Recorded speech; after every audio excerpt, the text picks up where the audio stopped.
السلام عليكم ورحمة الله وبركاته. بسم الله الرحمن الرحيم. الحمد لله رب العالمين. اللهم صل وسلم وبارك على رسولك وحبيبك سيدنا محمد وعلى آله وأصحابه سيدنا ومولانا محمد.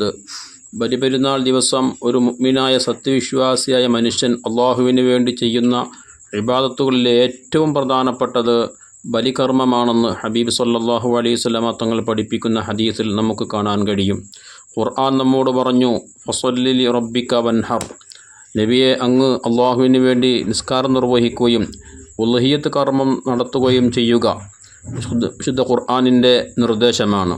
അപ്പം അതുകൊണ്ട് തന്നെ മഹത്തായ കർമ്മം ഷാഫിഈ മദ്ഹബ് അനുസരിച്ച് വളരെ ശക്തമായ സുന്നത്തായിട്ടാണ് നമ്മെ പഠിപ്പിക്കപ്പെട്ടിട്ടുള്ളത്.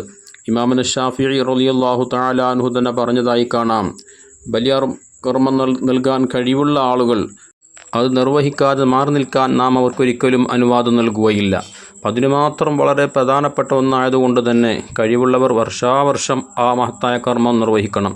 സ്വന്തമായി ഒരു മൃഗത്തെ വാങ്ങി അറുക്കാൻ കഴിയുന്ന ആളുകൾ, പശു, പോത്ത് തുടങ്ങിയ അല്ലെങ്കിൽ ആട് തുടങ്ങിയവ അറുക്കാൻ കഴിയുന്ന ആളുകൾ അങ്ങനെ തന്നെ അറുക്കലാണ് ഏറ്റവും നല്ലത്. ഇനി ഒരാൾക്ക് സ്വന്തമായി ഒരു മൃഗം വാങ്ങി അറുക്കാൻ കഴിയാത്ത സാഹചര്യം വന്നാൽ ഒരു ആടിനെ വാങ്ങി അറുക്കാൻ കഴിയുമെങ്കിൽ അങ്ങനെ എങ്കിലും ആ മഹത്തായ കർമ്മത്തിൽ പങ്കാളികളാകണം. അതിനും സാധിക്കാതെ വരുന്ന ആളുകൾ നമ്മുടെയൊക്കെ നാടുകളിൽ സാധാരണ നടന്നു വരുന്നത് പോലെ ഒന്നിൽ കൂടുതൽ ആളുകൾ ചേർന്നുകൊണ്ട് ഒരു പശു അതല്ലെങ്കിൽ ഒരു പോത്ത് തുടങ്ങിയവയെ ബലി അറുത്താലും ഈ പറയപ്പെട്ട സുന്നത്ത് കരസ്ഥമാകുക തന്നെ ചെയ്യും. അതുകൊണ്ട് തന്നെ ഒരു പശുവിൽ അല്ലെങ്കിൽ ഒരു പോത്തിൽ 1, 2 അതല്ലെങ്കിൽ 7 ആളുകൾ വരെ ഷെയറായി കൂറായിക്കൊണ്ട് മഹത്തായ കർമ്മം നടത്താവുന്നതാണ്. മഹാന്മാരാകുന്ന സ്വഹാബത്ത് റളിയല്ലാഹു തആല അൻഹും അപ്രകാരം നടത്തിയതായ ഹദീസുകളിൽ നമുക്ക് കാണാൻ കഴിയും.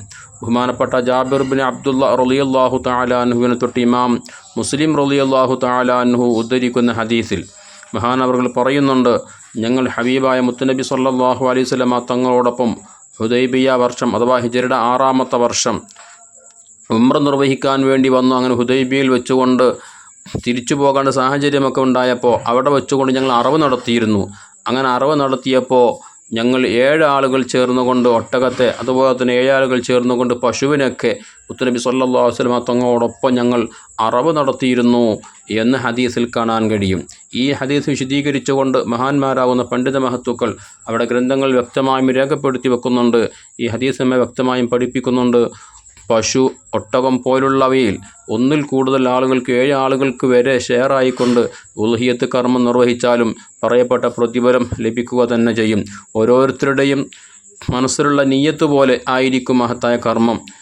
7 ആളുകൾ, ഒരാൾ എൻ്റെ ഈ ഉളുഹിയ്യത്തിൻ്റെ 7 ഭാഗം അത് ഞാൻ നേർച്ചയാക്കിയതാണെന്ന് പറഞ്ഞാൽ അയാൾക്ക് പിന്നീട് അതിൽ നിന്ന് അല്പം പോലും എടുക്കാതെ പൂർണ്ണമായും ദാനം ചെയ്യൽ നിർബന്ധമായി വരും. അങ്ങനെ ഓരോരുത്തരുടെ നിയ്യത്തനുസരിച്ച് വരും. ഇവിടെ ഒരു കാര്യം കൂടി നമുക്ക് പ്രത്യേകം ശ്രദ്ധിക്കണം.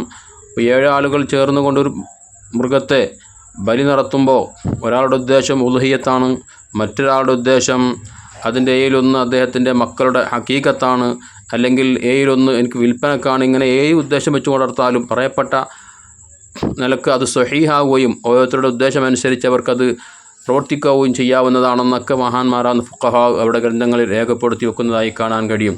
ചുരുക്കത്തിൽ ഈ മഹത്തായ ഉളുഹിയ്യത്ത് എന്ന കർമ്മത്തിന് ഒരാൾ പോലും മാറി നിൽക്കാതെ വർഷാവർഷം കഴിയുമെങ്കിൽ അങ്ങനെ തന്നെ ആ കർമ്മം സ്വന്തമായി കഴിയാത്ത സാഹചര്യമെന്ന 7 ആളുകൾ കൂടിയിട്ടെങ്കിലും ആ മഹത്തായ കർമ്മം നിർവഹിക്കണമെന്നുള്ളതിലേക്കാണ് ഇത്തരം ഹദീസുകളും മഹാന്മാരാകുന്ന ഉദ്ധരണികളും നമ്മെ പ്രേരിപ്പിക്കുന്നത്.